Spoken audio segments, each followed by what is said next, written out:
सध्या देशासह राज्यातील अनेक भागात मान्सूनपूर्व पाऊस कोसळत आहे। यानंतर आता मान्सूनचा पाऊस कधी येणार याकडे शेतकऱ्याचे लक्ष लागून आहे।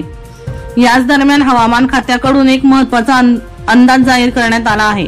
मान्सूनची वाटचाल वेळेपूर्वी सुरू असून अशीच वाटचाल सुरू राहिल्यास नैऋत्य मोसमी वारे मान्सून वेळेपूर्वी 19 मे रविवारपर्यंत अंदमानात दाखल होणार असल्याची माहिती हवामान विभागाचे माजी प्रमुख माणिकराव खुडे यांनी दिली।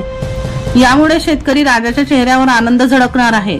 मागील वर्षी कमी झाल्यामुळे यंदा वेळेवर येणार मान्सून शेतकऱ्यांसाठी दिलासादायक ठरणार आहे।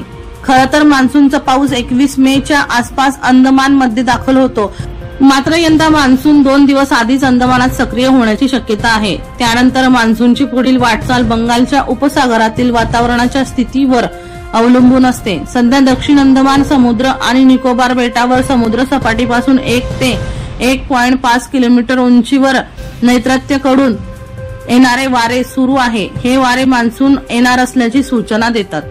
दीपक राठोड यांचा रिपोर्ट DR न्यूज जळगाव।